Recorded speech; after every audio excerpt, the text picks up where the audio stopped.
Oh, hello. Did you know you can use phrasal verbs to improve your IELTS speaking score? Let me show you how.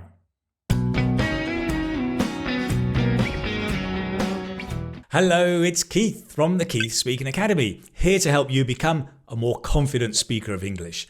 Now today, I'm going to show you 10 really useful phrasal verbs and also how you can use them in your IELTS speaking test so you can get a better score. Now, simply put, a phrasal verb is a verb plus a preposition, or maybe two prepositions. The meaning can be literal, or it can be abstract and idiomatic, okay? These are really common in spoken English, and so using them will help you just sound much more natural, which is exactly what you want in your IELTS speaking test. Just to let you know, there is a free PDF you can download in the description to get a copy of these and to see how to use them. Right now, let's get into number 1. Okay, number 1.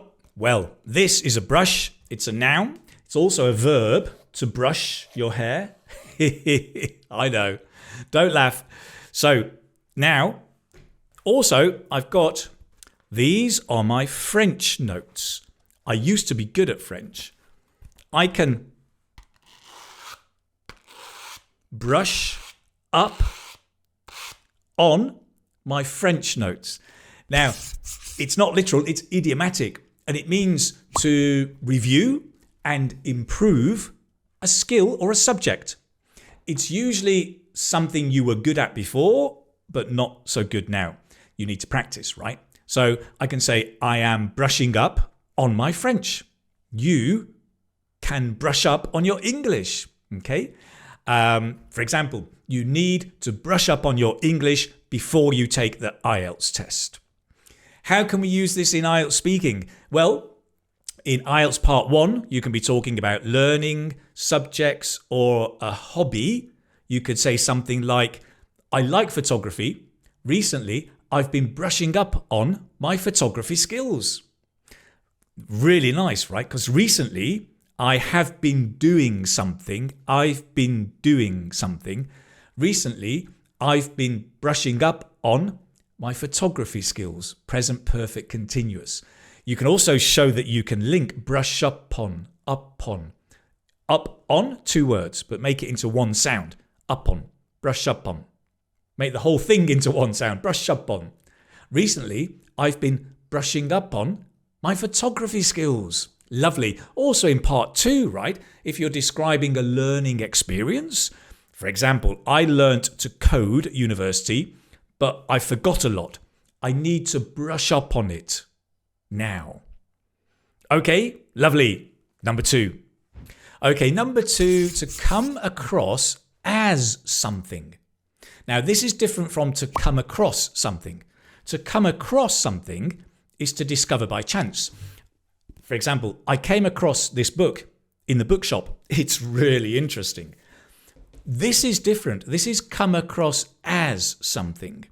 And this is when you appear to other people to be a particular way or to have a certain personality trait. Okay. For example, we can say, he comes across, no, better example. I come across as being extrovert in my videos, but actually I'm quite shy. Watch this guy. He comes across as very confident, right? In public speaking. Often we use this with some kind of personality like confident, shy, trustworthy. We say he comes across as very confident. He comes across as very shy. Okay. How do you use this in IELTS speaking? Well, part 2, describing a person. My brother comes across as being self-confident, but actually he's a real introvert. In part 3, describing, well, personality of leaders, teachers, parents, right? It's important for good leaders to come across as trustworthy. Same for parents and teachers as well, right?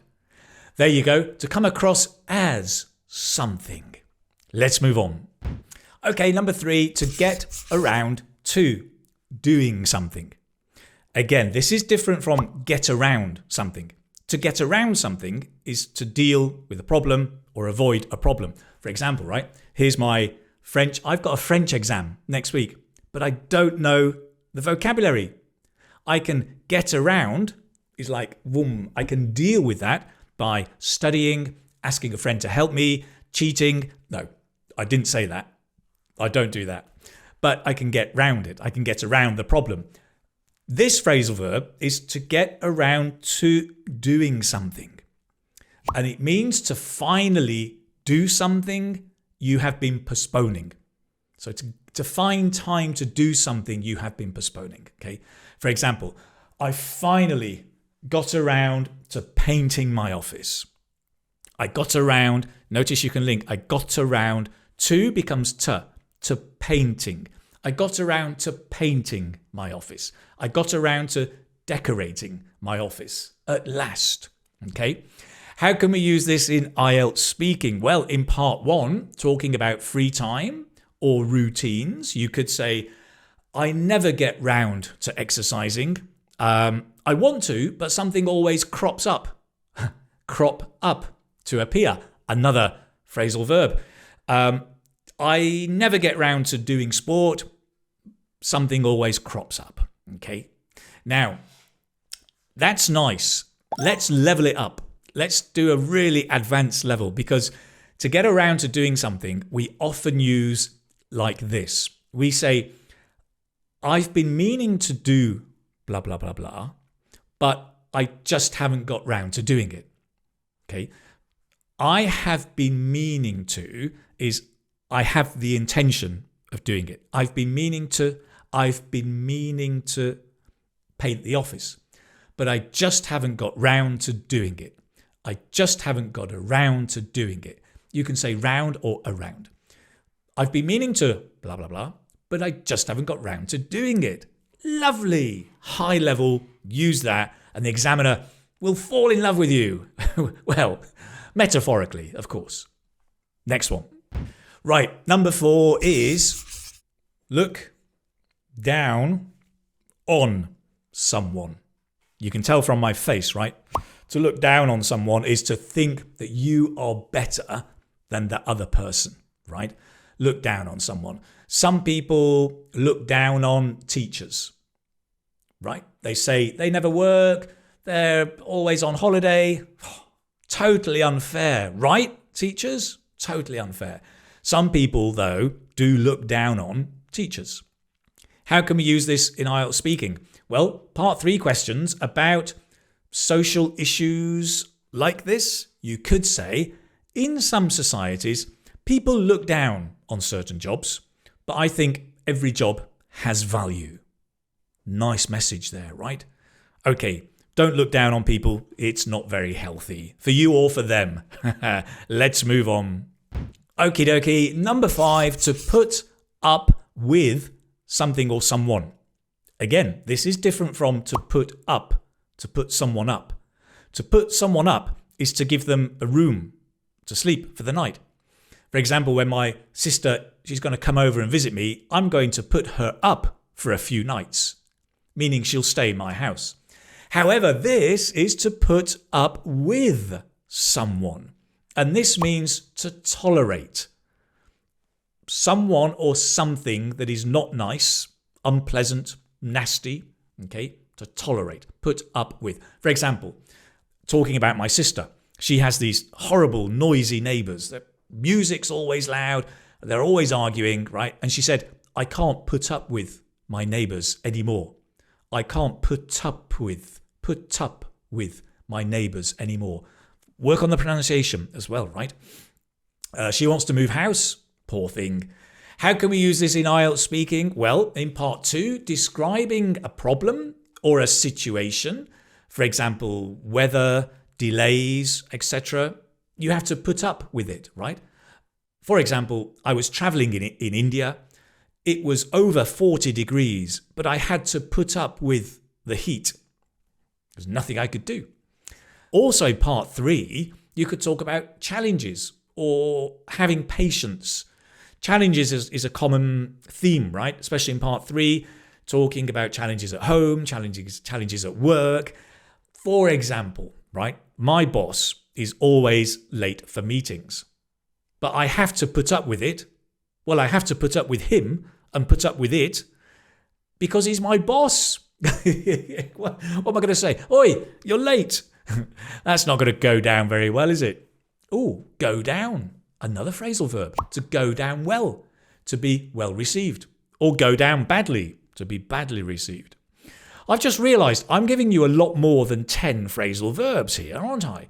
Maybe you can count them. Can you count them? Let me know in the comments how many. And then I'll change the title of the video. Reverse engineering, right? All right. Good.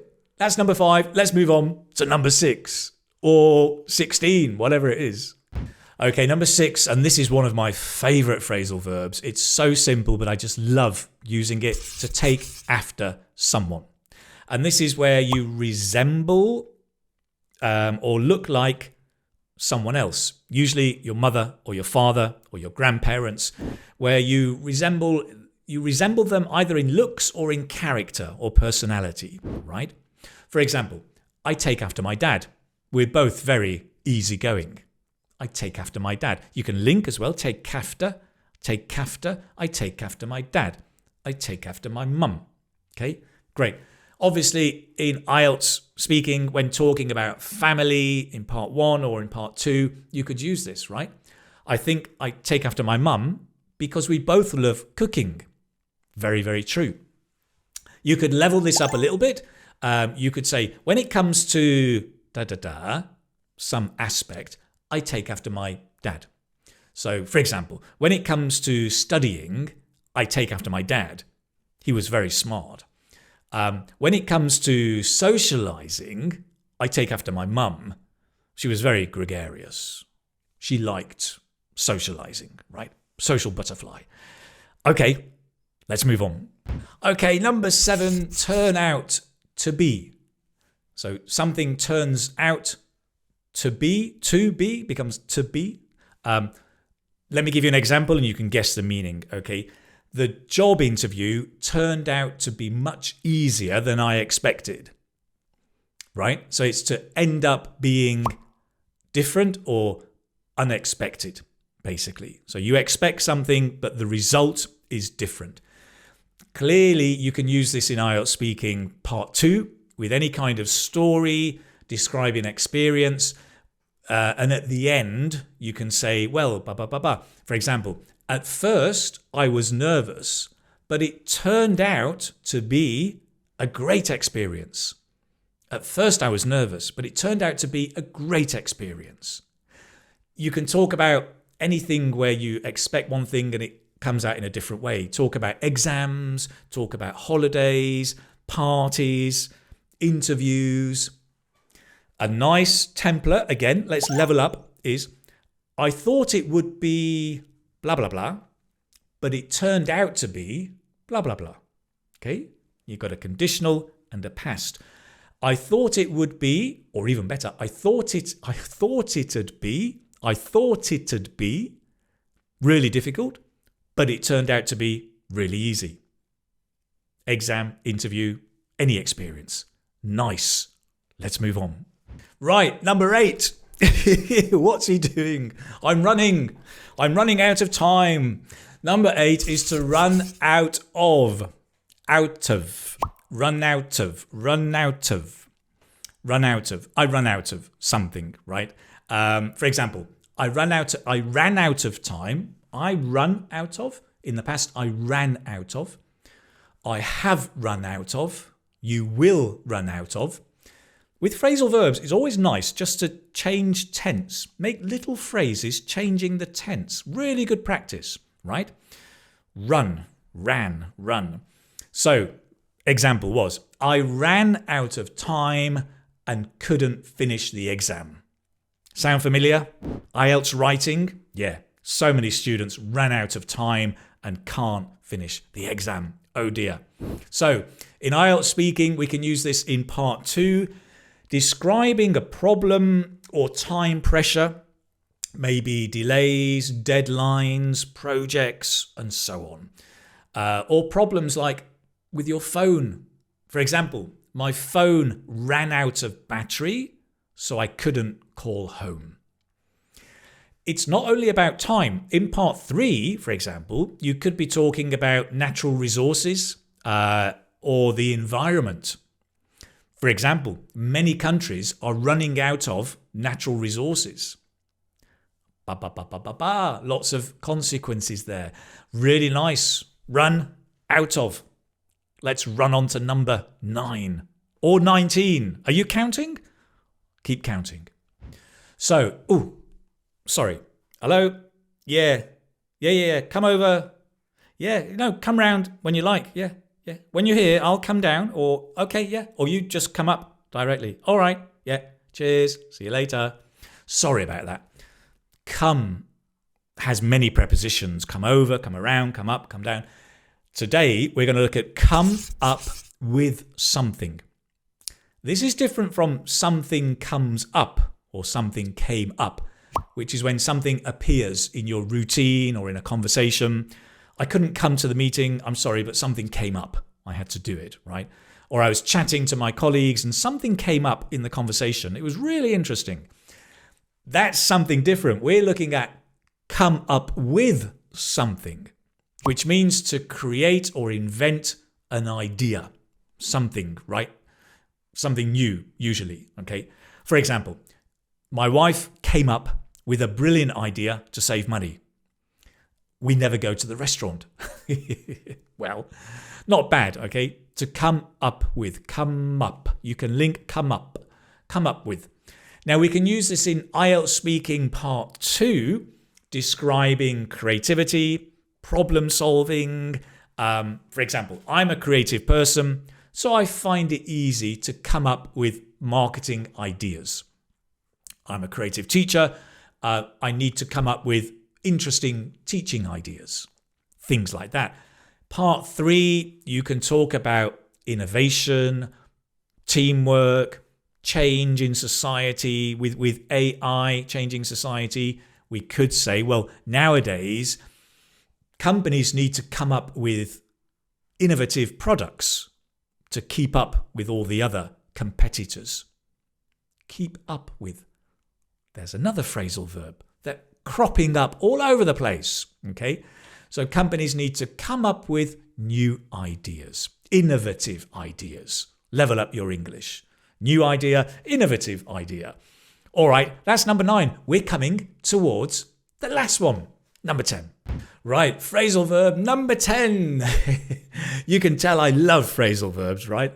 I do. It's just lovely, lovely English. Number 10 looks simple, and you know this one, but I'm going to give you a bit more depth, okay? To carry on. To carry on doing something means to continue doing something. For example, despite the difficulties, they carried on studying. They carried on studying, right? Great, very, very simple. In IELTS Speaking, you can use this to describe any kind of persistence or habits. For example, despite the bad weather, we carried on driving until we got there. We carried on driving. In the past, carried on. Nice opportunity to connect. In part 3, you can talk about determination, success, things like that.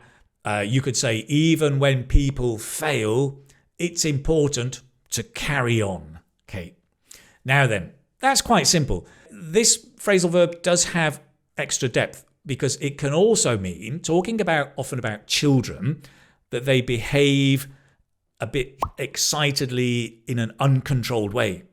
So if you say the children have been carrying on, it means they've been doing things they shouldn't do, maybe they're uncontrolled, too excited. Okay. Carrying on also means to engage in a sexual relationship. So if I say John and Maria have been carrying on, they've been having a sexual relationship. Growing up, there was a series of films in the UK, really bad films, called Carry On films. Carry on, blah, blah, blah, blah. And these were all about people behaving in an uncontrolled, excited way, sexual relationships, all of that.